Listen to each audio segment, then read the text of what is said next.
Vamos, ACBR, BR, BR, Betu, BR, BC, Rua, lembra dessa, né? Essa é boa. Barrabi, Betu, Betu, Bibi. Só que eu tava assim. Bora, vamos. Vamos lá. Fala, minha galera, SOS História, Professor Pedro Ricciolo com mais um vídeo aqui no canal do YouTube para vocês. E hoje, se você quiser saber, um pouquinho aí sobre as principais características dos estados modernos, fica comigo até o final desse vídeo. Porque eu te garanto que você vai sair desse vídeo e falar assim: veio uma luz sobre a minha cabeça. Mas antes, produção, solta a vinheta, produção.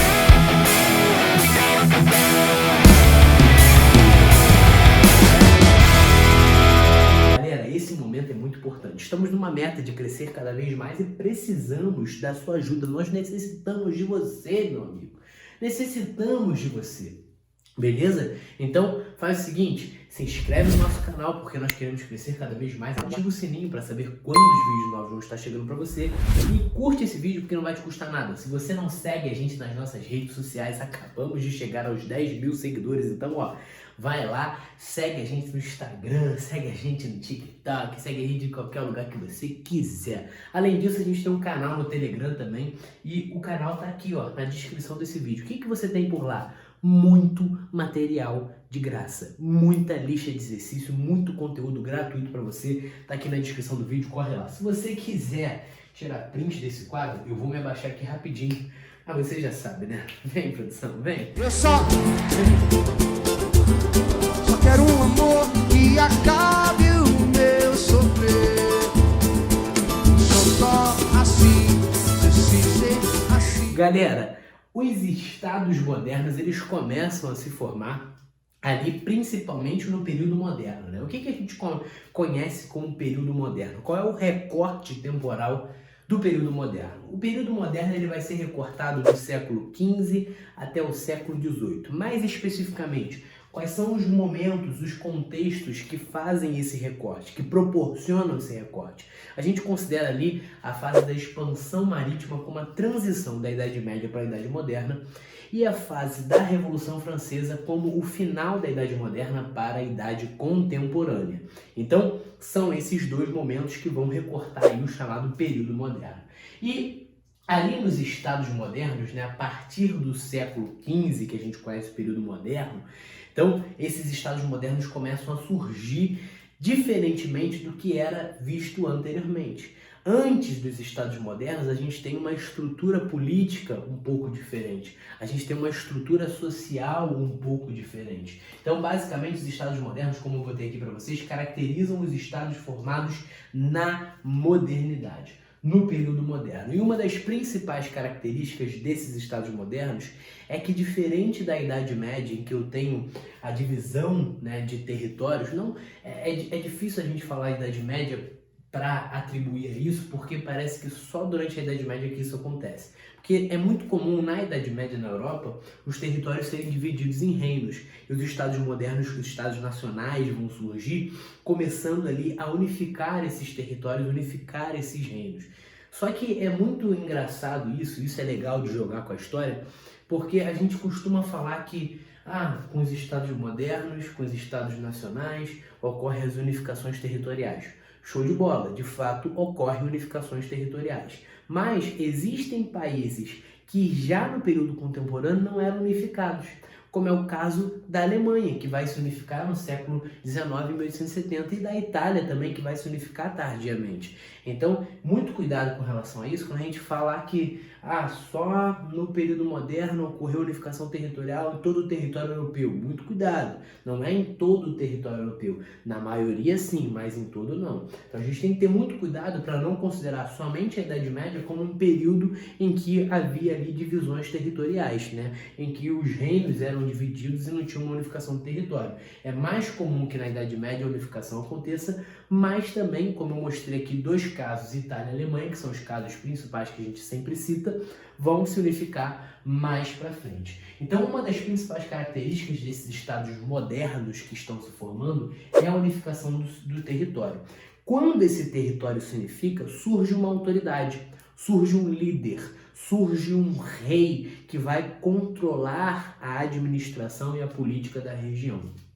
Isso, a formação desses estados modernos, é o que vai abrir espaço mais para frente, né, ali no século XVI, XVII, do que a gente conhece como absolutismo.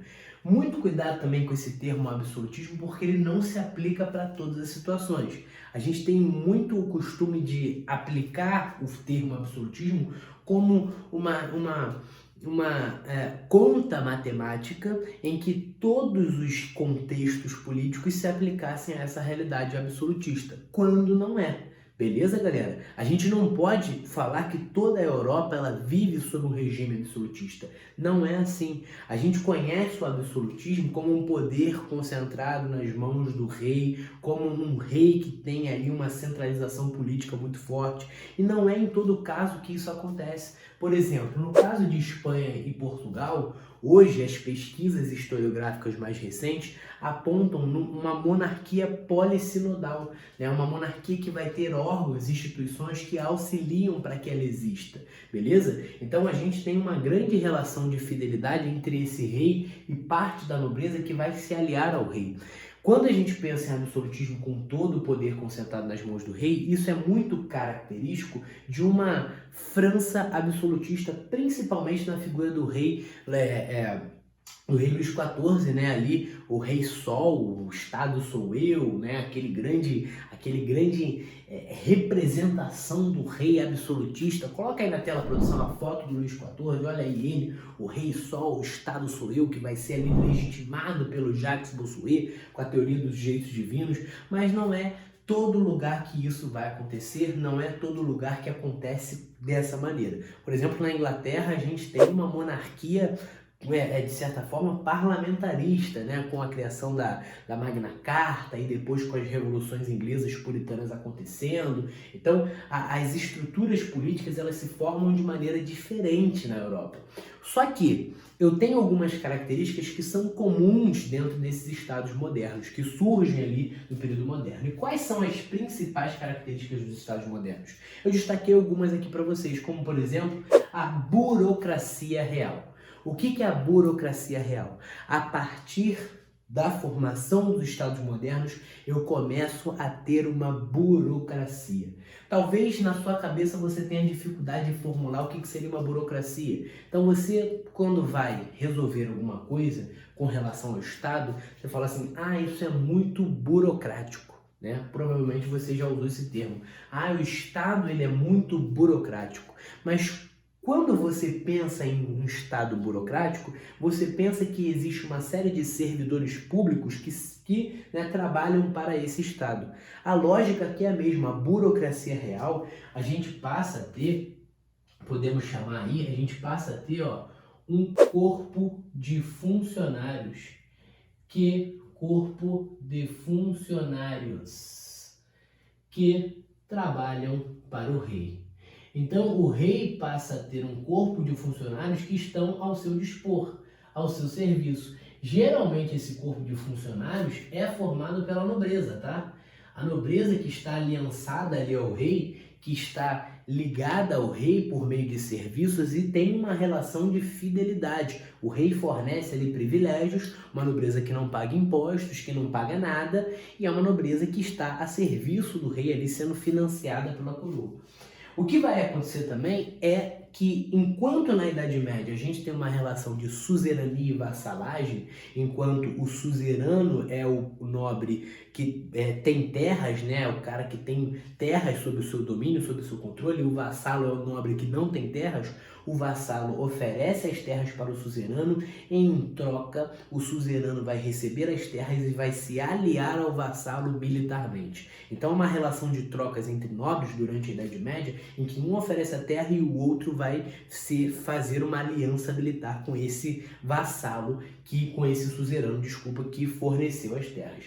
Só que na Idade Moderna isso muda. Por quê? Porque na Idade Moderna muitos reis percebem que aquela relação de suzerania e vassalagem estava se diluindo, estava perdendo força. Muitas das vezes, quando um suzerano precisava do vassalo, o vassalo não estava disponível. Então, o que os estados modernos, quando surgem, eles pensam? Vamos formar um exército que possa permanecer no nosso território. Um exército que a gente não vai precisar ficar chamando caso ocorra uma guerra e ter risco desse exército não estar com a gente. Então, vamos criar um exército permanente, que é um exército, financiado pelo Estado com impostos. Olha aí, então a gente vai ter um grupo de fato de militares contratados que vai ser financiado pelo Estado com impostos, né? E é um grupo que permanece no território para fazer a proteção territorial e tudo mais, né? Para lutar as guerras, para ser utilizado quando necessário. Além disso, uma outra característica é a unidade da moeda, ou seja, quando os estados modernos surgem, eles vão tentar implementar a mesma moeda em todo o território. Outra característica aqui dos estados modernos são as leis nacionais. Então a gente passa a ter uma única lei ou a tentativa de implementar uma lei comum para todo o território. O que antes em cada reino tinha-se uma lei, agora com a unificação dos territórios e o desaparecimento daqueles reinos, daquela fragmentação territorial, as leis elas precisam ser para toda a nação. Outra coisa também que eu não coloquei aqui, mas aqui a gente acrescenta agora. Impostos nacionais, olha aí, impostos nacionais, ou seja, impostos para toda a nação, impostos para todo o território. Isso é simples, isso é prático. No caso de Portugal, que vai se transformar no primeiro estado centralizado ali em 1385, com o processo da Revolução de Avis, nós temos as cisas sendo cobradas aí como os primeiros impostos cobrados por Dom João, beleza? Que era um imposto cobrado por qualquer tipo de compra e venda. Beleza, minha galera? Então, essas são as características dos estados modernos, nessa nossa primeira aulinha aí sobre os estados modernos. Tamo junto, se você não se inscreveu no nosso canal, se inscreve, ativa o sininho, curte esse vídeo, segue a gente nas nossas redes sociais. É isso, minha galera. Eu me despeço aqui, embrasado. Eu só